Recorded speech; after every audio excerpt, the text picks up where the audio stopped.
Path of Night, War of Ages is an actual play Vampire the Masquerade Dark Ages podcast set in the world of darkness. We're all friends, we're here to have fun, but our story can include graphic violence, drug use, sexual content, and other mature themes. Content warnings can be found in the show notes. We've talked at our table about safety, comfort, and consent, both as players and storytellers. We know what to expect, we're all excited to be here, and we want you to feel the same. So listener discretion is advised. And so continues the War of Ages.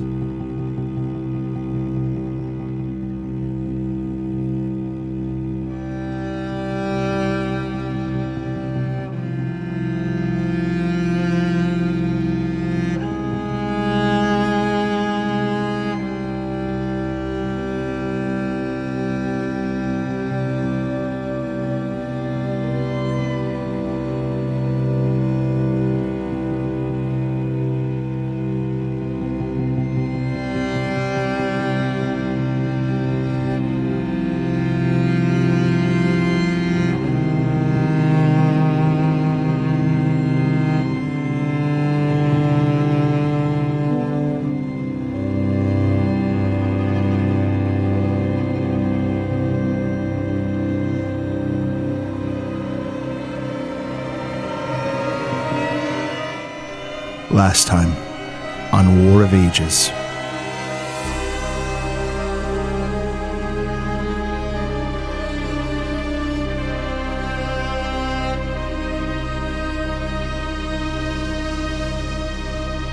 Zorion and Saif shared a game of secrets with the Mykovikos.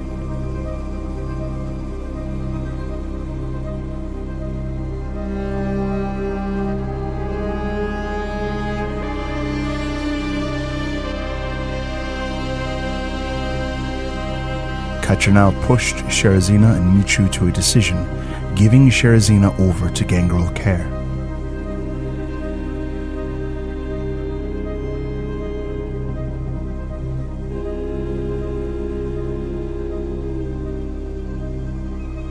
The coterie left for Bistri's domain, but as they arrived, strange mortals attacked Roland and Vielantiu.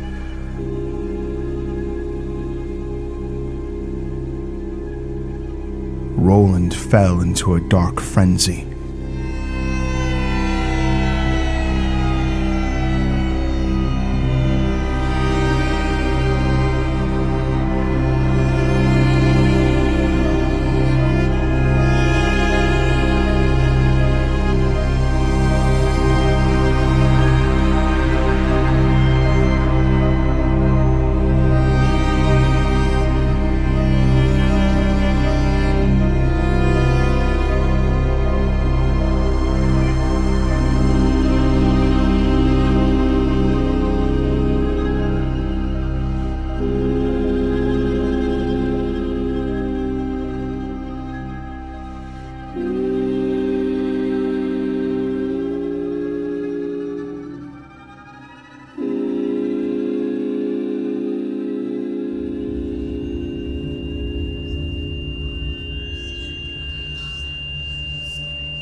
Roland, you feel a leash slip,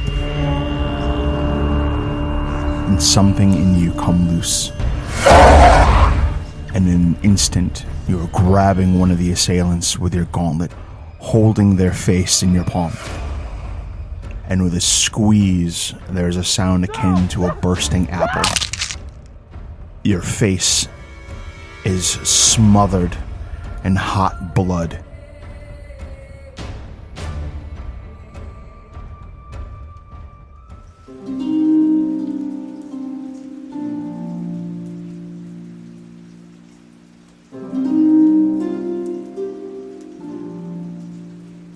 And then all you can feel is the soft spring rain in Dole Breton. There are sounds of hooves nearby, but not on any steed you are riding or anything like that. You are quietly walking the street, determined. On your mind is a little bit of fear that your sire might catch you before you finish what you've come to do. He doesn't understand. In his age, he had grown jaded and didn't respect that if he was to embrace you into the night and make you immortal, he could not ask that you spend eternity alone. So you've come to town to find her and take her away with you. And when you do,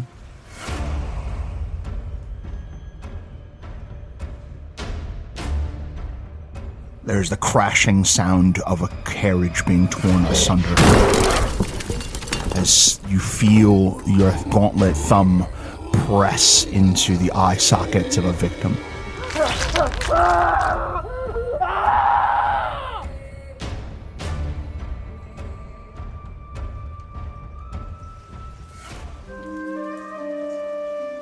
And you arrive to the house, knowing that she would be there late at night. The street's quiet. And I need a Dex plus Brawl check. Important question. Is this a Dex plus Brawl in the past or a Dex plus Brawl for me in Frenzy? Now in Frenzy. Okay, because my mechanics are different when I am in Frenzy. How are they different? Well, Roland in Frenzy has a merit called Gifts of the Beast. And when Roland is frenzying, I gain new stats and abilities. An additional point of dexterity, I gain an additional point of brawl, I gain an additional point of athletics, I gain the Iron Will merit, and I gain the Berserker merit, so that all of my difficulties are at -3 while I'm doing actions to kill. That's fucked. So it's 12 dice, but I'm at -3 because I am wearing Heavy Knight's armor. So 9 dice at difficulty 3. 8 successes.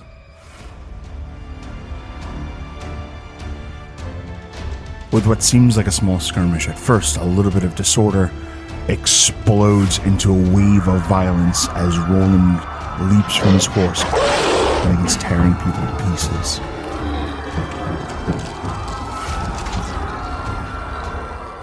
I need an initiative roll from everyone, and we're essentially going to go through everyone's actions one at a time. I rolled a 1 on the die. Same. Oh, buddy. Oh, no. With a 1 on the die, I have a 8. 7. 16. Also a 16.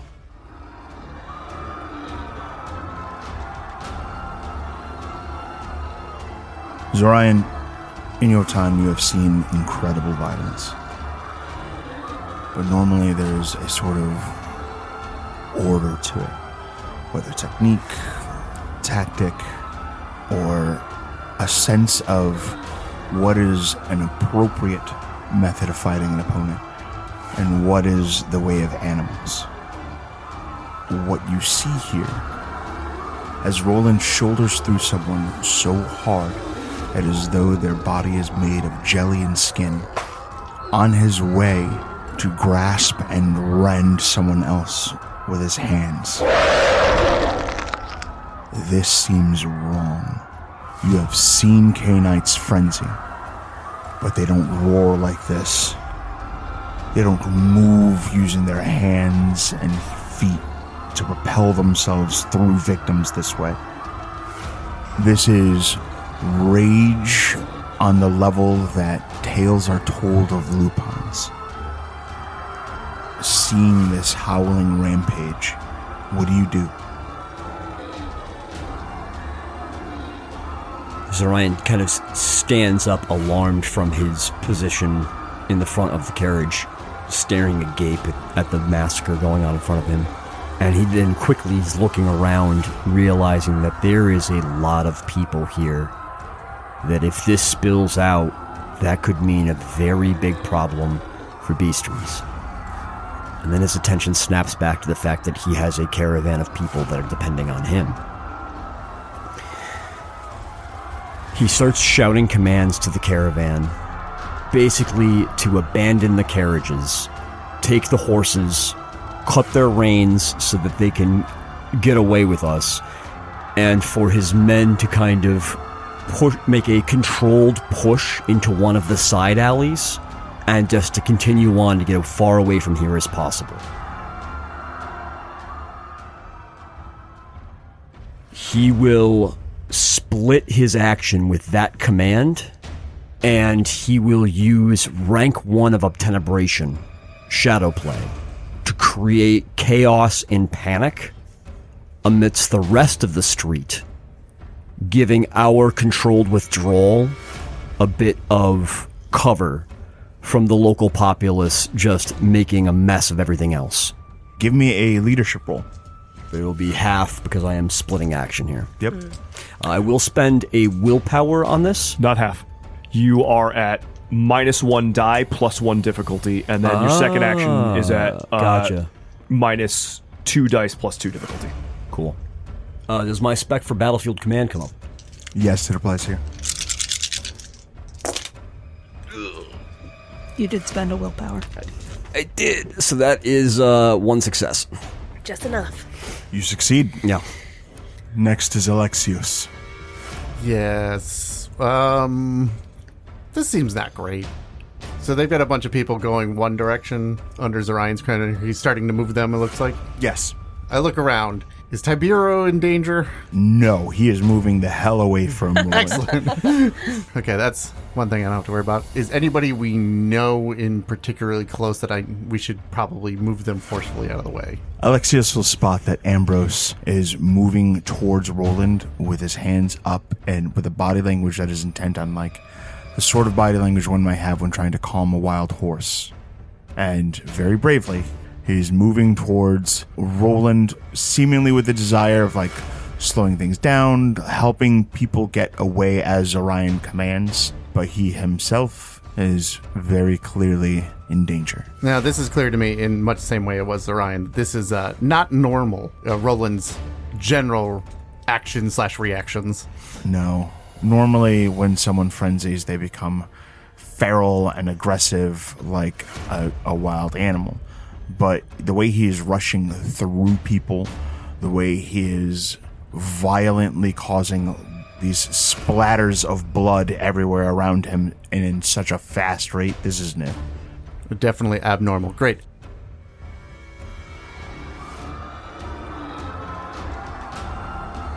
I am going to book it towards Ambrose, and I am going to say to him as I bodily move him away from the whole thing, not the time. This is not the time for that. I appreciate it, but we gotta move.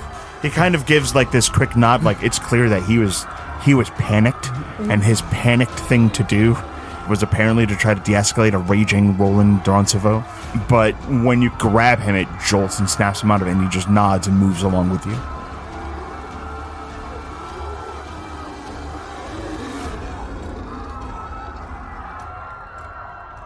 That's my action. I'm not sticking around for this. Gotcha now. Is there water around? And to what degree? Aside from like troughs and puddles of mud and that sort of thing, there aren't very many, like there isn't like a large body of water right next to you. How many more assailants does Roland have to chew through? It's hard to tell, but at least 2 or 3 more. And at a very quick first understanding of the situation, do I think he's gonna stop after those 2? You have no idea, but it doesn't feel good. Is there anyone else who's lagging? Looking around, so a number of the people who are essentially just workers, there's a lot of panic. You guys have prisoners who are in the midst of a huge panic because they can't move very quickly. That's by design. They cannot move very quickly. There are commoners kind of around that he is just shoving through and throwing from their feet as he just reaches for the next thing to crush in his palms or crush in his hands. Is he showing any discretion for what he's killing? Is he targeting the people who came out of the woodwork, or is he just reaching for whatever's closest? There is no apparent rhyme or reason.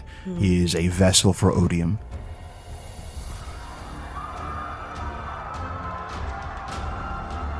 In the very first few seconds of understanding what she does not understand about the situation, just taking in the violence and the gore, with the glances that she can spare around at the situation, her jaw tightens, and Catrinel's eyes land on the caravan. and she calls out instructions alongside Zorion's. When everyone's in, turn that one sideways. She's trying to block off the entrance to the alley, or at least block it from sight.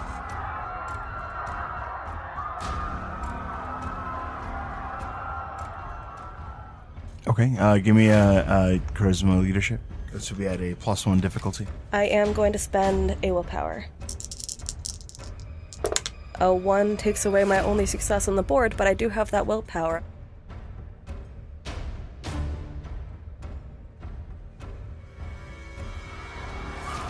The group overall does not find itself routed by this single individual who is spraying the streets with blood every time he moves.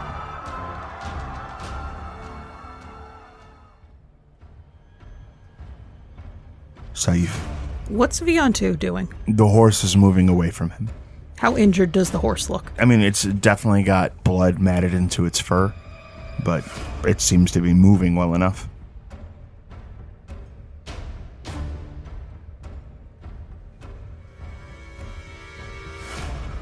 Saif, not wanting this to be another of Roland's regrets, approaches the giant horse and just kind of gives him a look like, we both love him.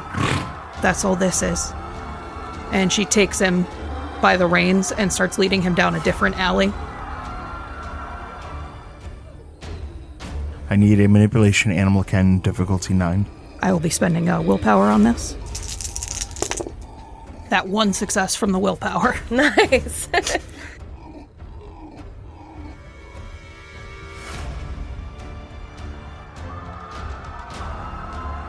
At first, the steed doesn't even notice you, just kind of yanking away.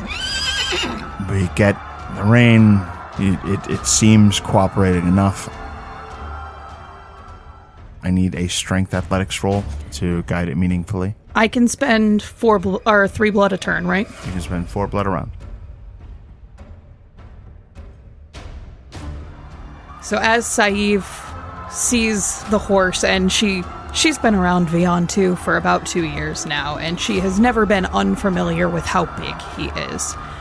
But now as she's trying to make this horse move and follow her directions, she is aware that it's the equivalent of just trying to pull a wall. And so she gives a little growl and fills her muscles with blood and forces her so far weak musculature to higher strength than she has ever been able to summon.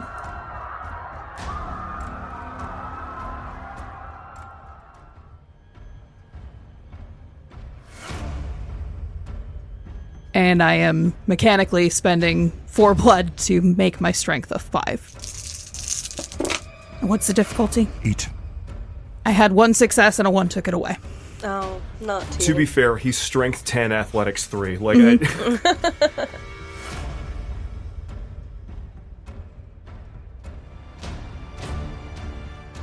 You convince it to move, but you are overpowered, and your choice is to either hold on to the rein and be dragged, or let go and follow it as it moves away. Saif will hold on. You are dragged with the horse. Zorion at the last second, noticing Saif being pulled away by Vielantiu, shouts out after her. If Catrinel has succeeded at all in organizing people, she tries to create a window because she sees this horse incoming.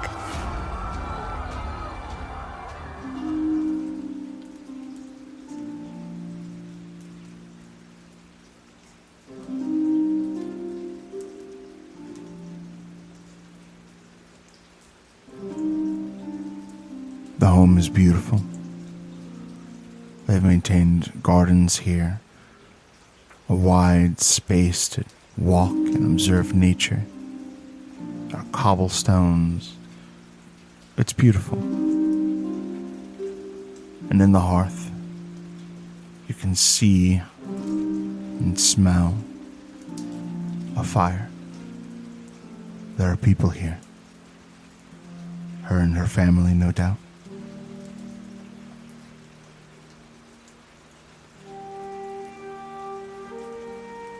there is a part of Roland that wants to just stride into this place as a man who has finally made a name for himself. But something about these old, familiar, furtive circumstances keeps him walking quietly in the shadows. And he starts looking up towards the balconies where he knows from experience where her chambers are. At this time of night, she is very likely there. The balcony is just as you remember it, only all that much easier to access now that you've become Bruja. They've cut the vines and moved the trellis in an attempt to stop this very thing. But now that I am more than what I was, I ascend to the balcony quickly. And before my nerve can break, I rap on the window. You reach out to rap on the window, and for the briefest flash,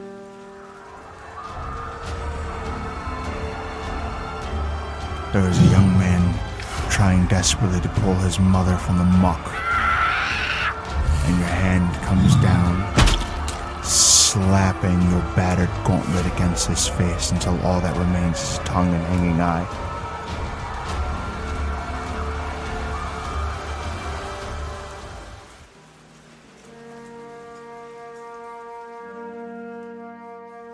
And from the other side of where you rap, you hear the soft voice, a soft, familiar voice. There's a bit of shuffling, and then she shows herself. Jocelyn Belaval. And when she sees you, her eyes widen in this euphoric shock that you're here. And her eyes begin to fill with tears. Guillaume! She lunges at you, wrapping her arms around your chest. Roland, born as Guillaume and known to her as Guillaume, wraps his arms back around her, kisses the top of her head. As I promised, my love, I have returned to you. She looks up at Roland with this long, mousy brown hair and big hazel eyes. Where did you go? I wish it was so simple to say that I had set off to find the fortune that I knew that your family would have needed of me. There was a time, my love, that I died or was afraid that I had. But I would not leave you.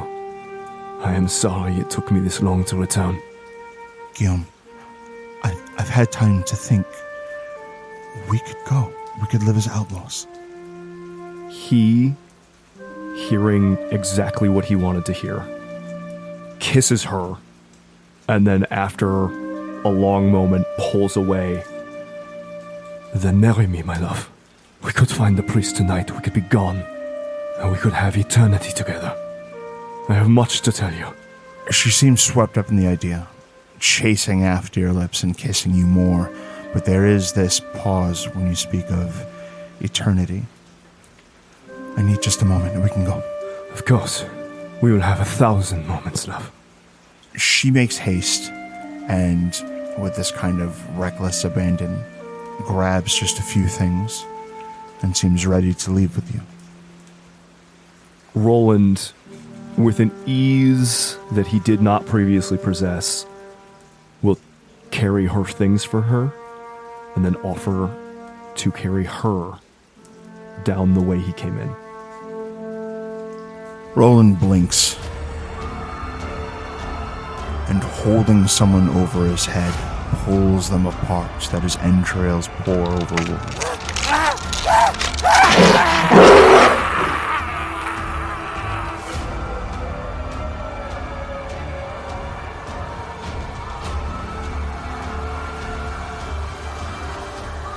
Zorion, at this point, you can't quite see where Roland is, but every now and again, amidst the screaming, there is a gasp and a doubling down of the waves of panic and terror that are spreading through the crowd. Where is Saeed? Saeed is nearby, having been dragged.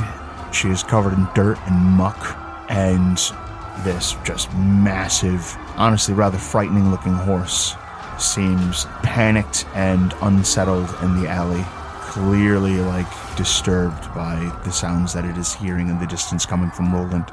Zorion will rush to her. Are you alright? I'm alright. What do you say to him to bring him out of this frenzy? You can't. What do you mean you can't?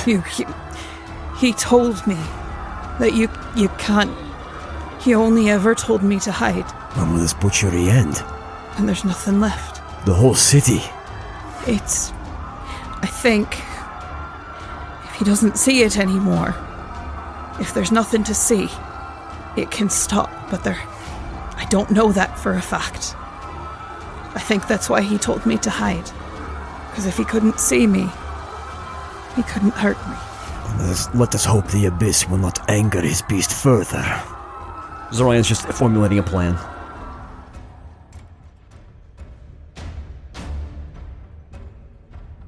Alexios. I imagine that I've gone in a different direction than all of the giant crowd of people because that seems like a terrible idea. And I pushed along Ambrose, and essentially, I'm just moving us away from there. I have very little reason to get involved into whatever that is happening. Unfortunately, doesn't seem like a lot I can do at this point. And he is a lot faster than me with a lot of multiple actions. Yeah, no, he's genuinely a problem. Yeah, and that is not something I want to try to deal with. I'm just making sure that anyone we come across, and I'm like, away, and pushing them that way, and keep moving and keep it quiet. That's basically my plan, is just to keep going until either we get outside or get somewhere very far away at this point. I'll find them later.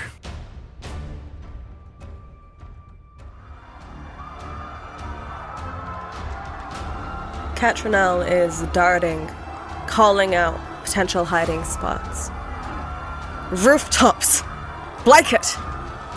And she turns over to the conversation happening between Saeed and Zorion, and she bites out, "Do we have to take him down? I don't know if we can. If he doesn't stop, we can't let him destroy everything. I agree, I just don't know how. Frenzy is one thing, but if we have to take it to a darker place..." Don't. Catrinel gives you a look as if don't might not be lit too high on her list of considerations. But for now, her teeth tighten further, and she turns back to the people around, trying to organize fewer people to be seen.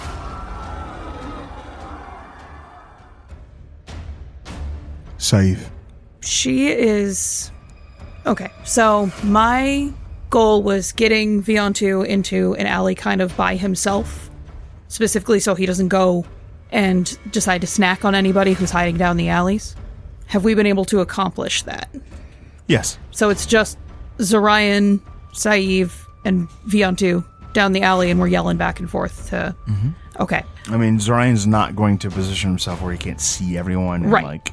Be able to guide them, but... That's fine. You're at sufficient distance from people to where, the horse can't just turn and eat someone right next to them. Right.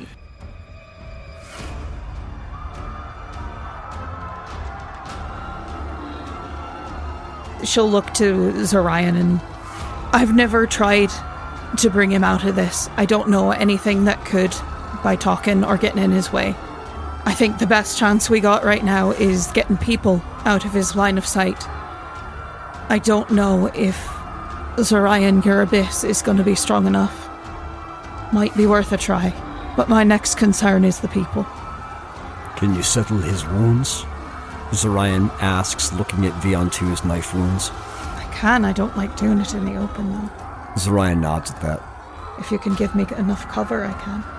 I do not know if I could do that in this setting. Glancing around at how many eyes are everywhere and just how much chaos is floating around. I thought about it. But I can't help him if they kill me on the spot.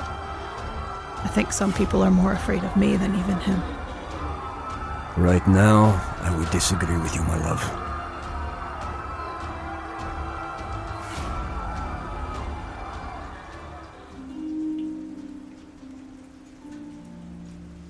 Roland, the spring rains have become a thunderous storm. And it is the two of you, together in the chapel. The pastor seems concerned. There is a moment where he looks to the two of you. Are you certain you wish to do this in the dark of night without your families? There is a true joyous joviality to Roland as he holds Jocelyn's hand and smiles genuinely at the pastor. I have never been more sure of anything in my life than my dedication to this woman, and I wish not to wait another minute. And you, he turns to Jocelyn, and as she fights this tear with this doe-eyed expression, this young woman clearly has not experienced the world, but is certain that she has experienced love. And she gives this very quick, little assertive nod to the pastor. Very well. We will prepare vows. And at the word vows, Roland sees someone trying to scamper through this window up in the second story of this city, wherever the hell this is. And the distance between Roland and this victim closes in a near instant, as a firm hand that barely has what broken pieces of a gauntlet that it had on before grips the victim, fingers closing into their backs. There's a firm grasp on the spine, and yanks them from the window to the ground, and with a repeated, steady thump to the earth, this person is bashed until they are nothing but a smear.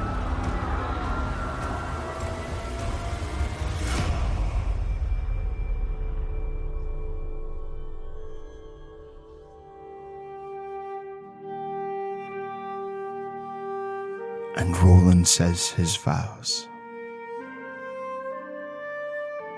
Jocelyn, I love you, and I swear on my heart, from the depths of my soul, I will love you always and forever, even beyond death. And Jocelyn says her vows. And with concern concealed to the best of the pastor's ability, Roland is giving the blessings to kiss the bride. And he kisses her. He kisses his wife.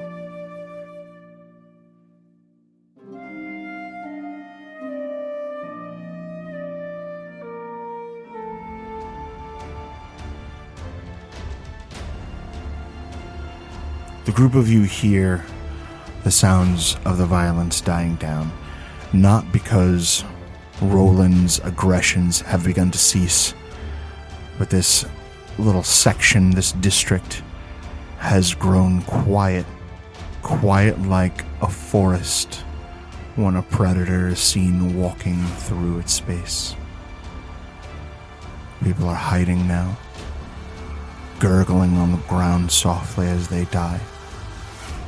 But at this point, the monster is looking for something to kill, and no longer has anything in arm's reach. Catrinel heads back to you two.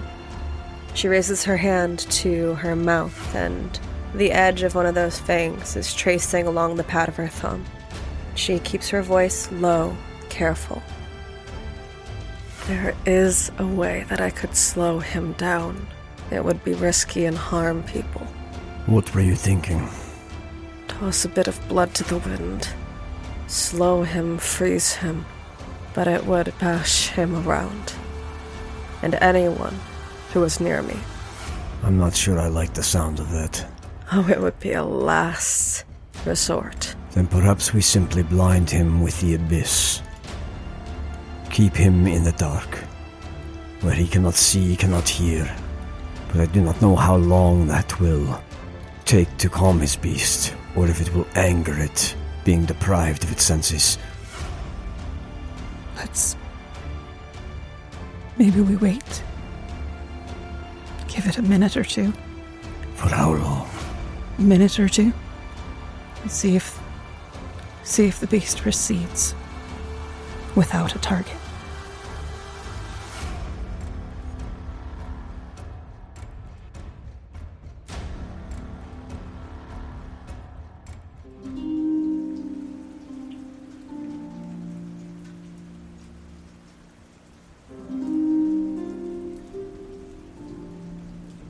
Having consummated your marriage, Roland lays with his wife and explains to her the finer details of his nature, of his transformation, of his existence now beyond death, beyond all of the little concerns they held in life. Jocelyn would no longer live in fear. Jocelyn would no longer suffer the limitations of her society and the will of her father. He offers her freedom. And she lays against his chest, fingers sort of threaded through his hair. And she agrees.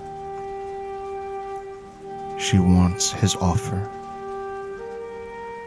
And Roland remembers that profound look of utter trust that she gives him as she welcomes her death and resurrection. These hours with her will be the happiest that Roland ever is. And he rolls so that he is leaning over her and brushes her hair with his fingers and leans down to kiss her again on the lips and then moves to kiss her on the neck, and then his fangs extend and he gives her the final kiss. And as the two of them embrace together, he will drain her dry, and then with one of his fangs will slice open his wrist and hold it to her pale lips.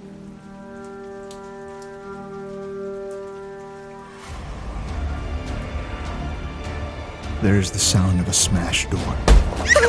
People hiding, having hoped to not be found by Roland the Roncevaux, scream in anguish.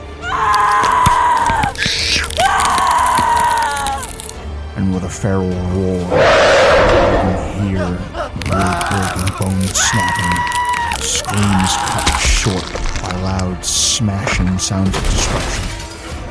And Roland,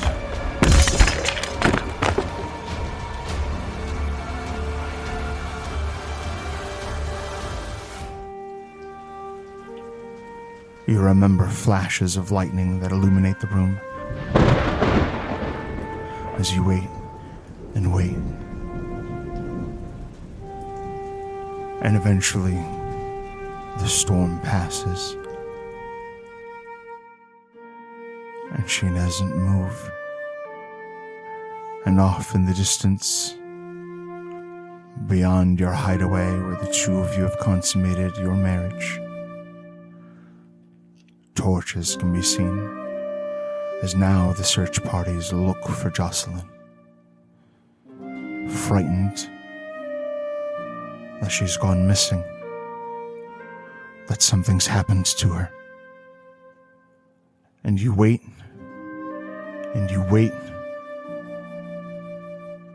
and in the distance you can feel the coming of dawn, and the dawn takes you, and you fall asleep. And when you awaken again, she does not.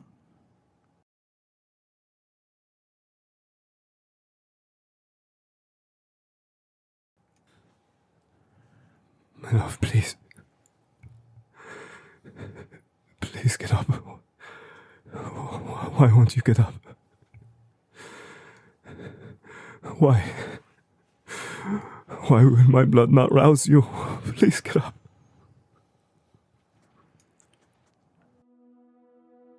And Roland comes to, down on his knees, rubbing what was maybe a person, but is largely bone fragments and hair, scraping it against the ground with this ferocious growl until there's nothing left of this victim. And over the course of a dreadful moment, you regain control of your body. Please wake up. Why won't you wake, please? The group of you can hear now that whatever that was has come to pass. Saif starts leading Vielantiu over to him. She doesn't get between him and what he's doing. Just stands. Roland is in control of himself, but for a moment it doesn't seem like he is any more aware of his surroundings than he was a few minutes earlier, as he just drops whatever bits of person he was holding, soaked in gore and viscera, and just mumbles out, "I'm sorry.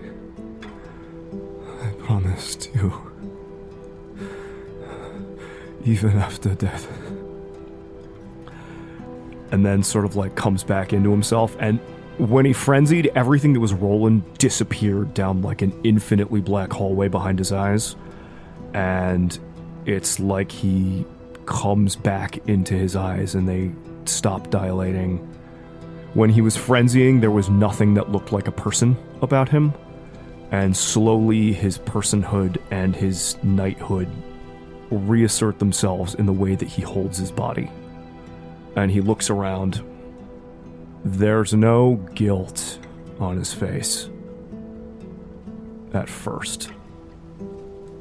The guilt follows after the humanity that comes back. And he looks up. What have I done? Got me to listen to you. I hid. Good. I got a lot of people to hide. You did harm. Your beast did harm. A shadowed hand rests on Saiv's shoulder and gently kind of pushes her behind Zorion, and you can see gripped in his other hand is a sharpened splinter of wood. He's not going to hurt us now, Zorion. There's no need.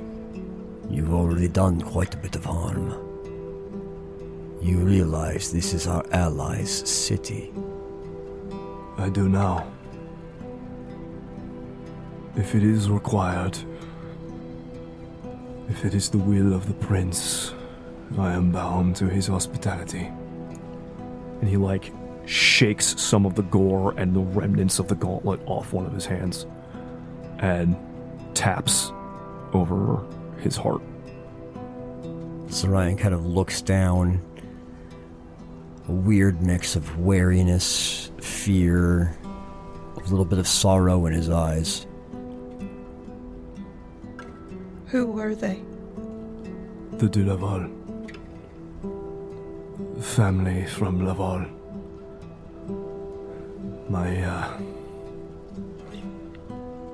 My past catching up to me, based on the rise of their cheekbones and the color of their hair. I don't know how they got here. I did not know they were hunting for me, but... And who is Jocelyn?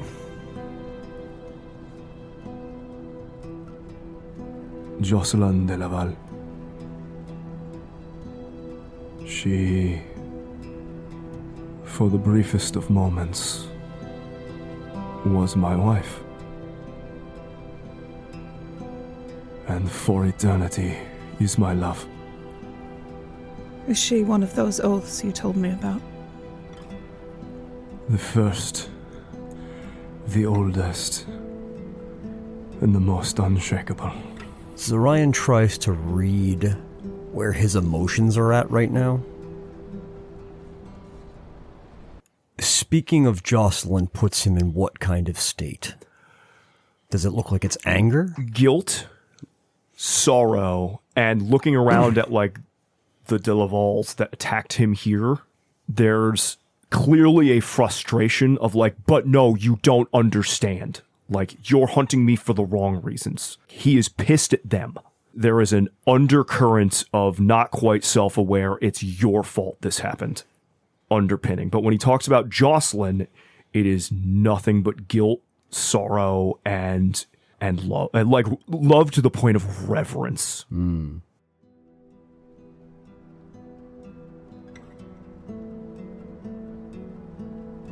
We should go speak to the prince.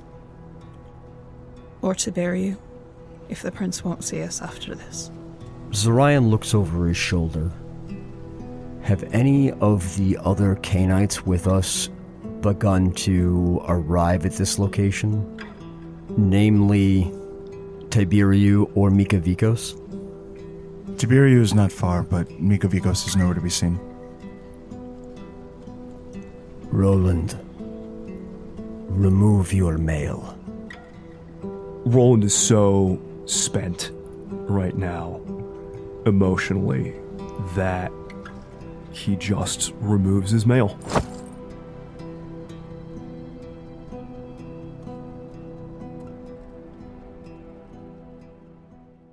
You were looking at his emotions. There's one other thing underpinning everything right now. It is that the guilt and shame are not about the people he killed. It's about the catharsis he is clearly currently feeling after the beast rampaging. As in, like, it was awful. He hated it. He does not like it. He clearly got something out of it. And it's that feeling that is causing him the most guilt and shame. So I'm imagining what Zorion's actually seeing. Just based on, this is just empathy. This is not actually like an aura perception. Oh, yeah, like for that. sure. He sees someone who is very conflicted and has a lot of shit to work out, is what he's seeing. That Yes. That is correct. That is correct. 100% true. Yeah. Mechanically, also, I have cathartic fury. So when I frenzy, I gain willpower back. Oh, gross. Yeah, I guess she feels better after. Icky. Yeah, it's awful.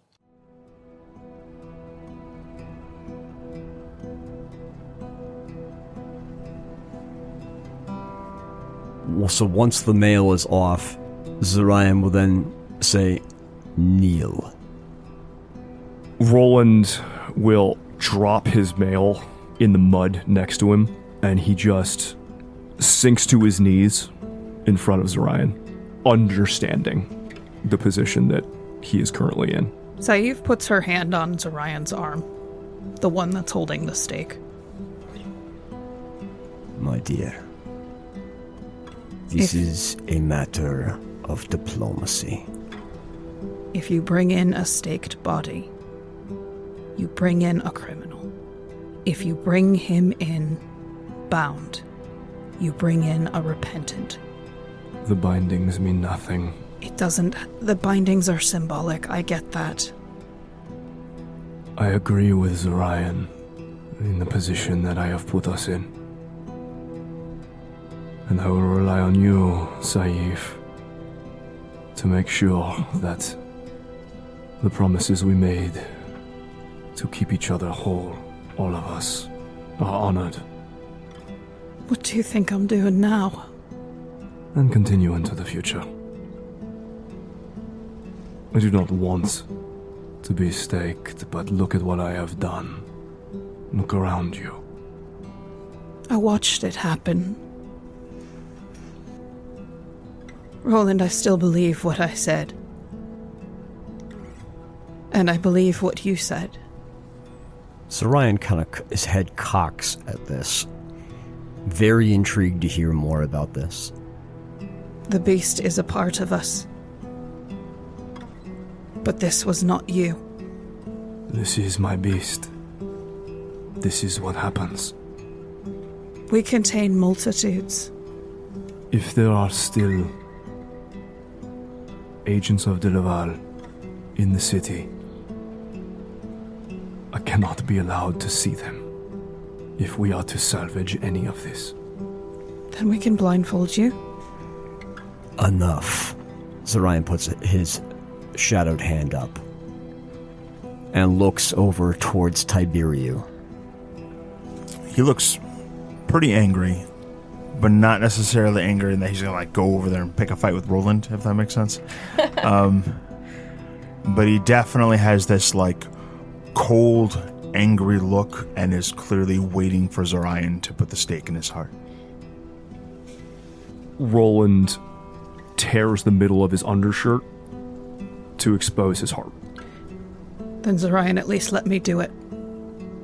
He looks down at Saeed, back at Tiberiu,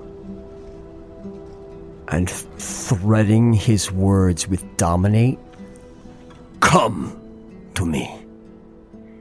To Tiberiu. Roll it. I have a persuasion spec for manipulation. Does that apply? Difficulty is 7. 4 successes. With 4 successes, he lurches forward and approaches you. I was hoping that you would have prepared a better welcome in your city for us, but I am willing to make sure that we get past this together. He hands the stake to Saeed. Roland makes eye contact with Saeed and taps the point in his chest between the ribs. She looks at him and nods earnestly. I'll see you on the other side then. I'm sorry. He's looking at Saeed and clearly says it to everyone who is within earshot. And Saeed will attempt to stake. Dex plus melee, I'm going to give you a -1 diff if you're taking Roland's assistance. So it'll be diff 8. All right, if I don't have a skill, what's the consequence? You are at plus Another one +1 difficulty, so Okay. this is going to be difficulty 9. Okay, can I spend a willpower? 2 successes. Okay. You may roll strength plus 2 dice. Roll and roll soak. If you can deal 3 levels of damage in a single shot, he is staked. That'll be 5 successes. I rolled 4 soak. You pierce his chest and deal a level of lethal damage to him. She keeps going. Dex plus melee. Difficulty 9. Roland puts his hands around hers and helps push it into his own heart. Okay, give me a courage roll, Rob. Staking yourself is a It's not hard something choice natural. to make. For sure. 3 successes. Okay, go ahead and why don't you roll, we'll call it, I don't know, strength melee, and then each success you get will give Erika 1 more dice you can roll for damage. Do I still have the blood expenditures for the scene? You do. Okay. 9 successes. 6 successes. Roland is staked.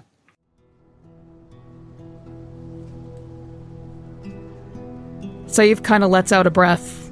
She didn't realize she was holding as Roland goes stiff. She lets her head fall forward.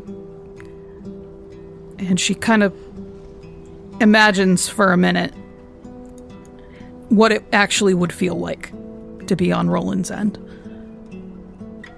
And then she reluctantly lets go of the stake and squeezes Roland's shoulder and moves over to stand next to Zorion.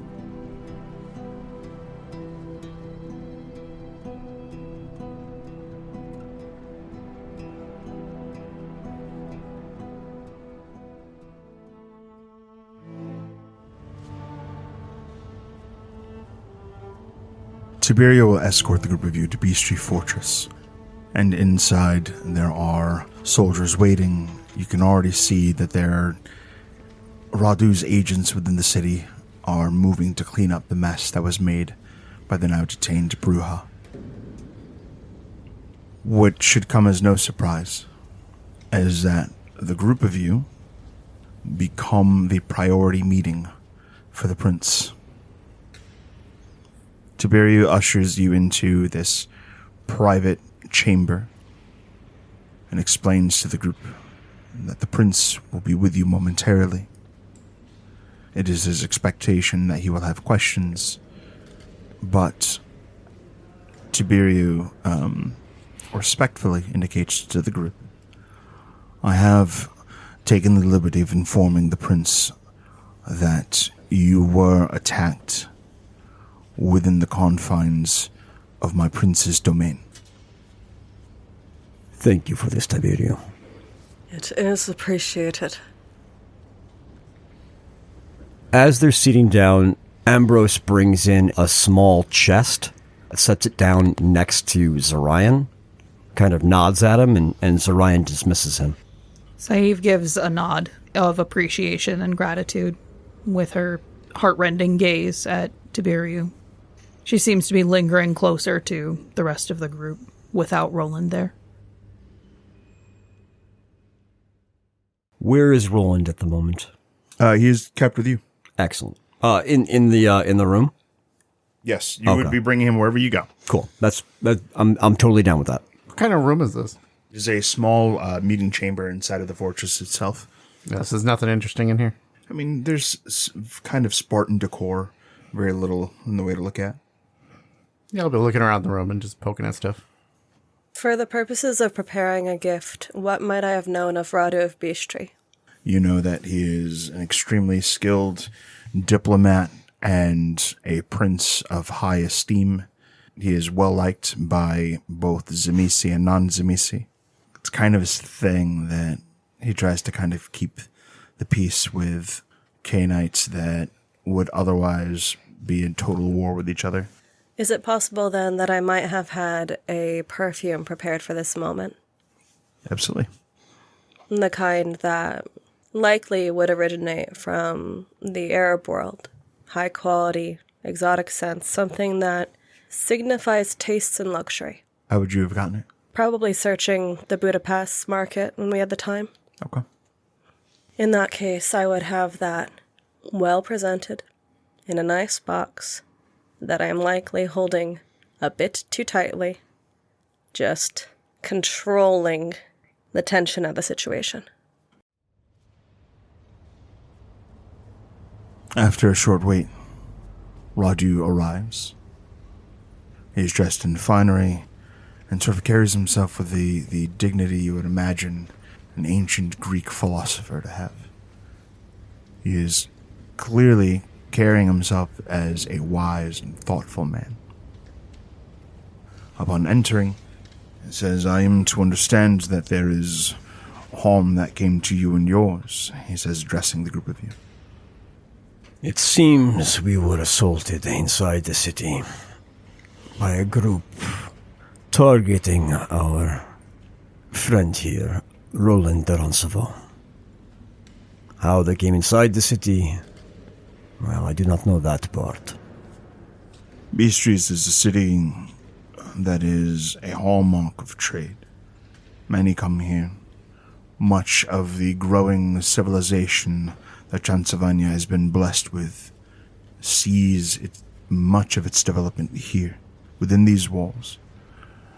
So, because of our open gates, it would seem that there are consequences for it, regrettably. Indeed. I would have liked to have had a more peaceful entrance into your city, so that we might discuss our travel to the Huda Pass on better atmosphere. That being said, Zorion bends down and picks up the chest next to him. He goes forward, puts it a respectful distance from Radu, and opens it up, revealing a small wealth of gold coins. My man, Diego, took accounting of those not of the ambushing party, killed in the ensuing violence. This is completely the fault of myself and my coterie for allowing this to happen. and would like to offer you a weregild of sorts. I know this cannot replace lives of those killed, but payment should still be made. I believe the accounting here is correct. Thoughtful and dignified. I welcome this gift and consider the matter resolved. There is, however, a concern that such an incident brings to me. You see, in these nights, Bistrița and other cities of Transylvania have suffered strange occurrences, omens. I have reason to believe that while it is gracious of your coterie and Roland Roncevaux takes responsibility for the actions that took place, they indicate trouble on the horizon that it must also be considered. And so, as the coterie moves forward to accomplish its responsibilities, I have a gift that I'll send you your way.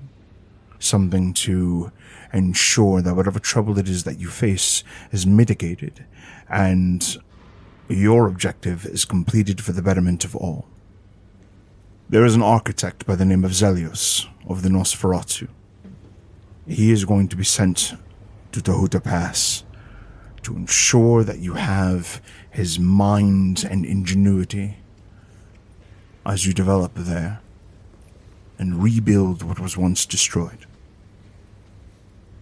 Of interest, Zelios is also a man knowledgeable on matters of the occult and has worked for some time to rectify the trouble of Kupala. Catrinel tilts her chin up. Her posture before had been respectful.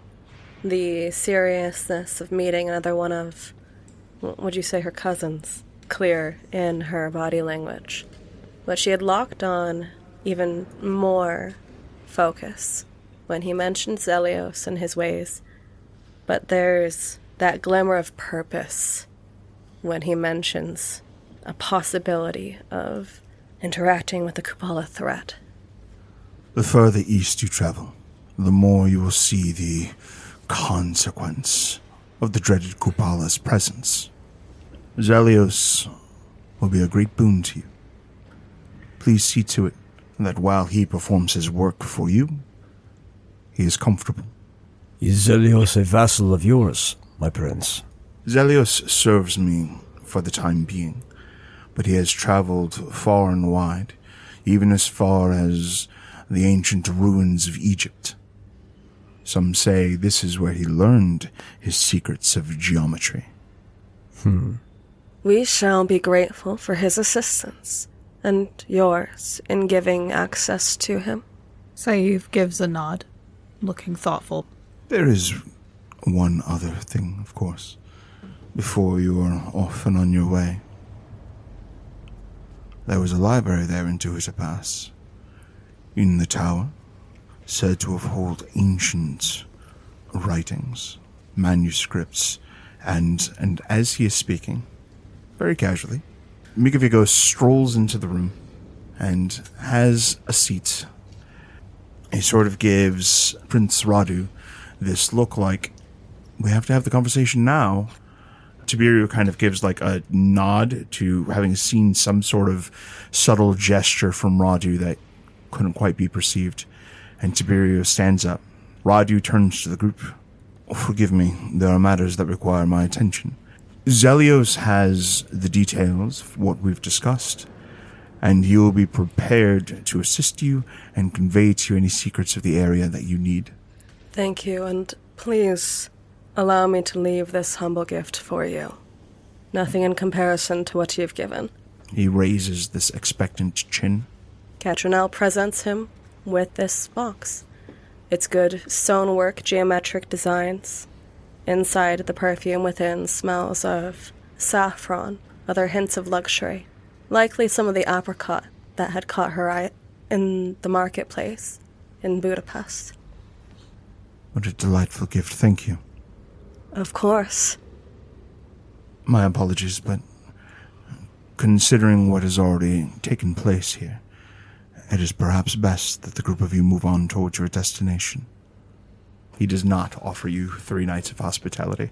Mika, we shall see you again soon, I hope. I look forward to it. Perhaps when you have some time, you should visit us in the pass. We can discuss further that boon that you owe me. I look forward to it. Thank you for your time. Zorion leads the way out of the chamber. Your prince. He turns, looks back. May my companion Roland walk out of your city, or shall we carry him out? It is my preference that he is not made ambulatory until you have passed the gates of my city. Understood. Alexios, Please. would you mind carrying Roland?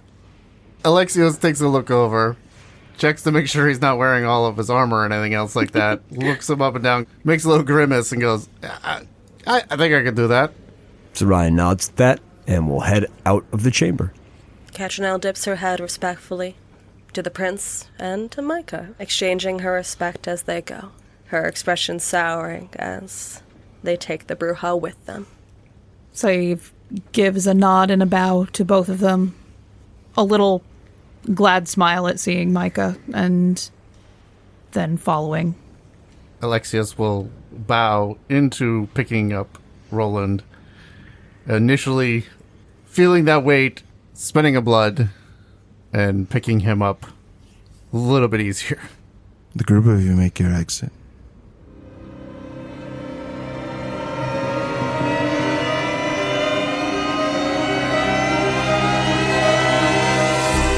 Path of Night, War of Ages is an actual play Vampire the Masquerade Dark Ages podcast set in the world of darkness.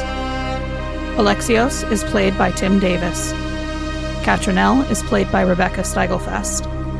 Roland de Roncevaux is played by Rob Muirhead. Saeed is played by Erika Webb. Zorion de Iruña is played by Garrett Gabbey.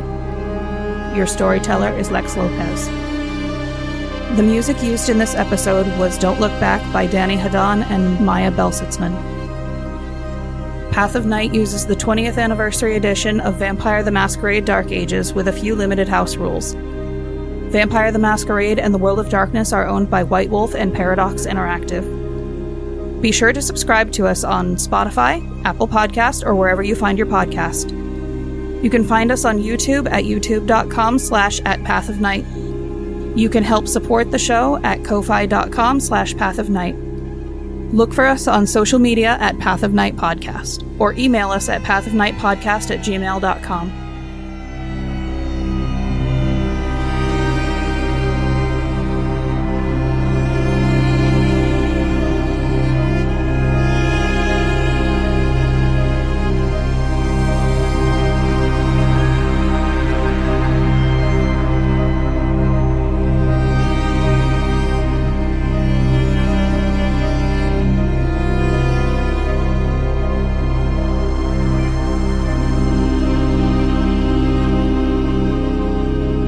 See you next time, K-Knights.